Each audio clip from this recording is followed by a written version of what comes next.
knowing that I'm probably headed toward 3-no. And then my left-hand opponent gets in a cheap bid at the 1 level or 2 level. Now they might get off to the best lead. If the opponents have bid nothing other than a takeout double, if there's a lead to beat 3-no, I want them to find it on their own, right? I don't want them to start exchanging information and find where they have the most length, figure out what my weakest suit is, where my, what suit I have the fewest honors in, and lead it. So sometimes, so like I said, sometimes you just want to make your normal bid. You don't have a major suit, say partner opens a club and there's a takeout double. And you're something like king third in both majors, right? Let them figure out which one they're supposed to be leading. They're probably leading a major. Let them figure that out.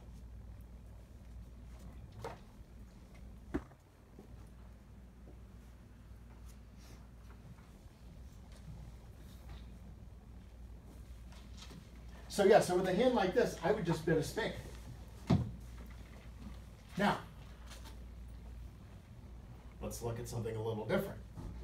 We'll still have your partner open a club.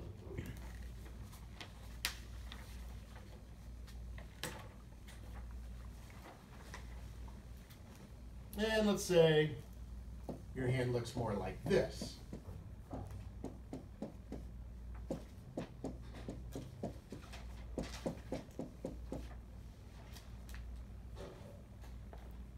And remember, you're going to have flexibility later on.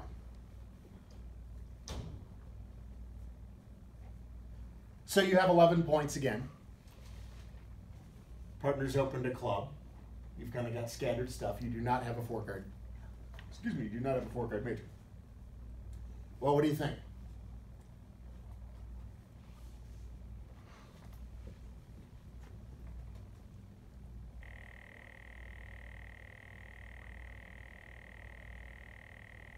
One no would be 6 to 10, so you're a little, maybe a little light, excuse me, a little heavy for that. Would probably be a pretty good description of your hand as far as the shape goes. Don't you have, if you play Jordan, you have to use Redoubles. Yeah. Now, theoretically, it could be 2-no, but in just a little bit here, 2-no is not going to be an option for you because that is going to be a convention. And so you're not going to be able to do that. So Jordan is not only with majors, it can be with Jordan is for majors and minors. and minors. Okay. Yeah. I mean, you can check on your card. There are separate columns. There's one for majors and one for minors. But I would suggest playing it over both. I mean, you could bid a diamond. So with this kind of hand, excuse me, I would just redouble. Now, if the opponent's bid hearts, only if partner wants to penalize hearts would we be interested in that, right? In other words, if this person over here, after you redouble bid a heart and partner passed, and this came back around,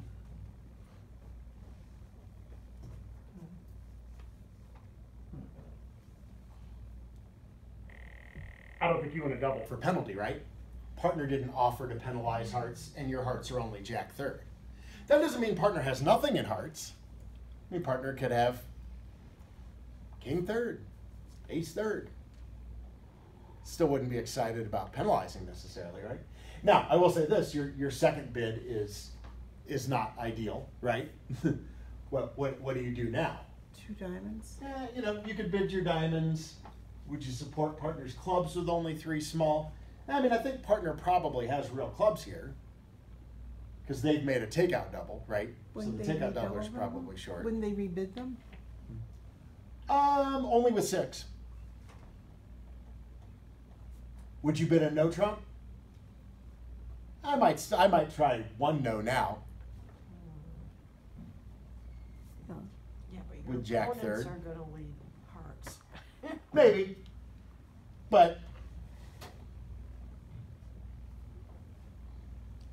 But you're only in one no, and partner's going to know what this is, right?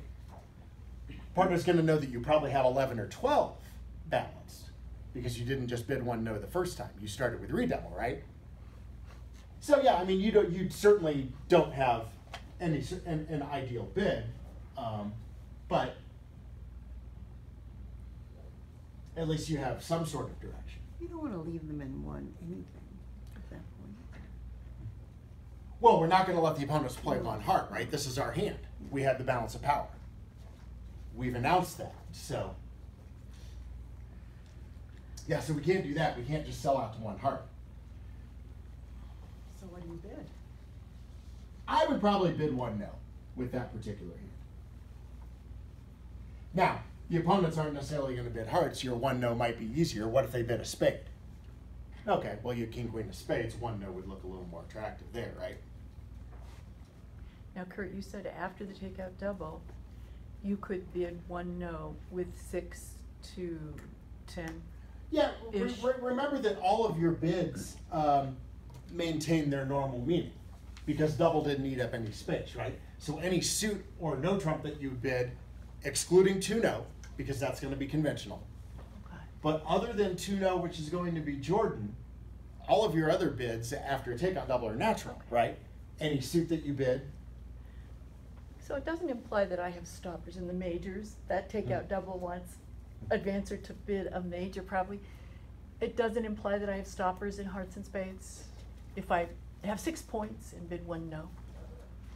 That seems scary to me, but. After a double, so my feeling is one no really here in this position. After there's been a takeout double, I think one no is 7 to 10. Oh, well, okay. If it's a lousy 6 count, I would pass. 7 is still Yeah, scary. yeah. Remember, you're off the hook with the double. If you have a bad 6 count, you can just pass.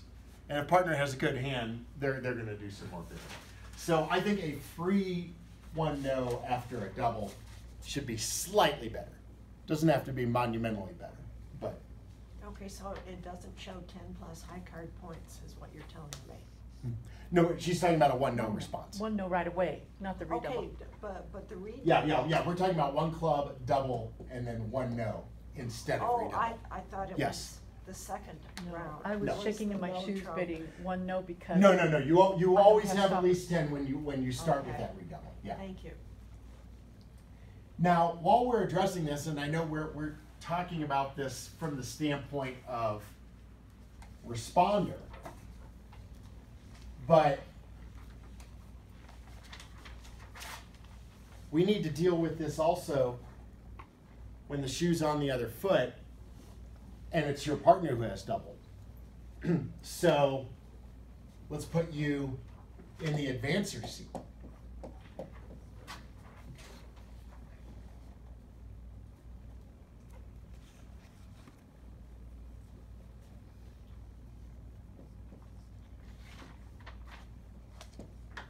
Well, any of these. Any of the n-bid suits. What do those show after the redouble? Does it have to be two? I mean, one diamond would work, right? Or, oh yes, yeah, on this auction you could bid one diamond, yes. That's right, because the opening bid was a club.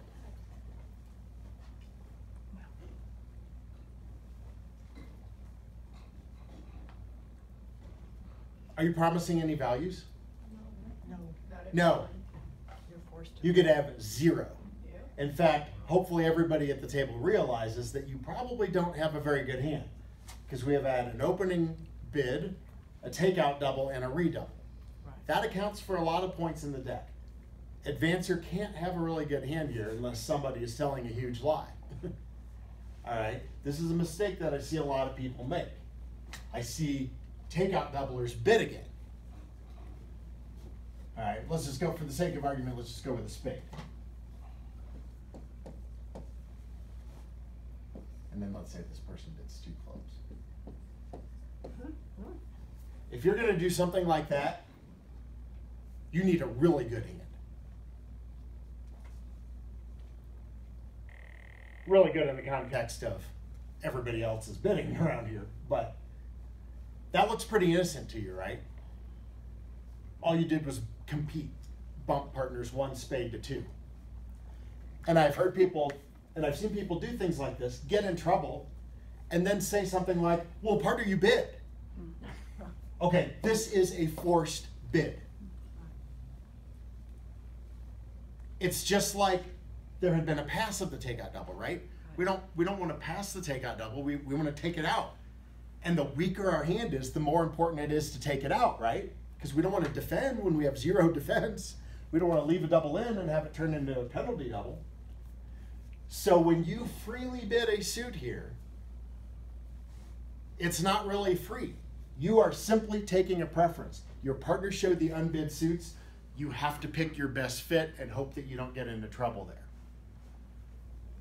1 spade or any suit in that position shows nothing. If you had lots of clubs, you just leave it in? Let them play 1 club, potentially play 1 club. And nothing else? Yeah, all right, so that's not going to happen. Okay.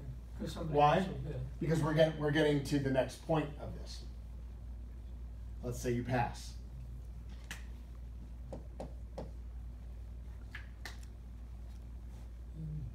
And the opponent will bid. So this comes back to the takeout doubler, and your partner has passed. What are you supposed to do? What does pass say? Does pass say, I want to defend 1 club redoubled? You might have club length. That is what Tom's talking about is a possibility. That the advancer has clubs, right? I mean, your partner showed club shortness, or implied club shortness, with the takeout double, right? Said, pick your best suit. I got nothing. Right.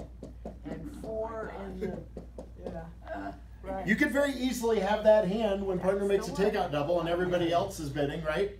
I recognize that hand. 1 club double, redouble, and that's what you hold. 1 high card point, and it's in the opponent's suit. Right. What are you going to bid with that hand? Oh my gosh. By the way, I hope you're not even thinking about a no trump. Because that is, when the opponents have opened and redoubled, the last place you want to be is no trump. I guarantee you're in big trouble there. And they would have no reservations about doubling 1 no. You don't have any tricks. If partner has a regular old takeout double with 13 or 14 points and the opponents belong in 3 no and you want to play 1 no, they can double you and take all the tricks they were going to take in 3 no as defenders. You'll be lucky to come to 3 or 4 tricks. So 1 no is out of the picture. All right. This is another mistake that people make. They pass, there's a pass, and then the takeout doubler thinks, oh, they want to defend. Pass says you have no preference, which is exactly true, right? You have 3 spades, 3 hearts, and 3 diamonds. You don't like any of those suits, but they're all equal length. So you want the doubler to pick the suit. Doubler, pick your longest suit. If you have 2 4-card suits, pick the best one. Pick the place that we are in the least amount of trouble. I was playing a sectional in Omaha years ago. My opponents had an accident like this. The only difference was I opened a heart instead of a club. I opened a heart, it went double, my partner redoubled. It went all pass. I played 1 heart, redoubled. I was in a 5-1 fit. I had my 5 hearts, partner only had a singleton. He did have about 14 points. We were on our way to 3 no eventually. I got to play 1 heart, redoubled. I made 4 in my 5-1 fit. That was one of the funniest scores I've ever seen, which is why I can remember it. Vulnerable, I believe. 1 heart, redoubled, making 4. Better than any slam, right? Wow. Yeah, that was not good for the opponents. Ah, if only we'd been playing for money.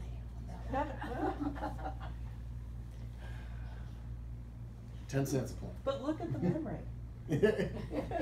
Well, you know, I mean, if It's that, worth it $1 doesn't, million. yeah. You know, that hand doesn't come up very often. So, but this is the important point for advancer. When there's a redouble, you are showing no values. Whether you pass or whether you bid, you are showing no values. You probably have very little. You are either taking a preference or saying, I have no preference, partner, you choose. That is what you are doing as advancer when there's a redouble. But you would pass even if you had some scattered honors in those 3 suits that. Even if you had, yeah, I mean, there's room for you to have a few points. You know, this could be a minimum redouble. This person could have a bare 12-point opening. And yeah, you don't have to be completely broke. You could have 4, 5, 6 points, a couple of scattered queens, or even a king or something. Yeah, that is possible. But you still won't necessarily have a preference of suit, right? You still could have this shape. Now, this, I mean, we can tweak the hand a little bit and really make it unattractive, right? What do you do with that hand, right? Well, you probably need to say something, right? Because you don't want partner to bid a heart, because you only have a doubleton. Probably the safest thing to do with that hand, believe it or not, is bid a diamond on your 3 diamonds. Wow. Well, I mean, what are you going to do? You're going to bid a diamond or a spade, right? You want to pick something because you don't want partner bidding hearts.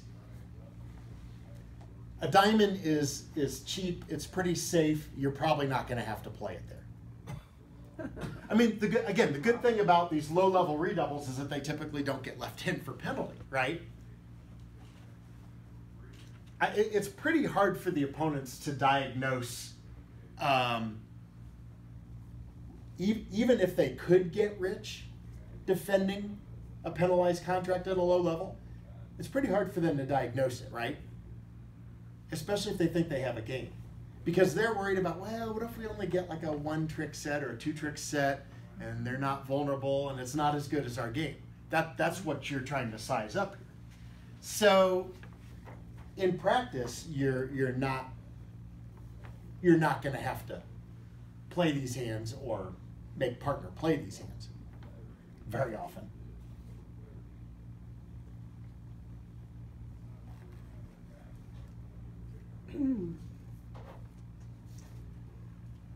We're about at the midpoint. Does anybody have any questions about stuff we've talked about so far? Because this would probably be a good break point, and then we can come back and talk a little Jordan.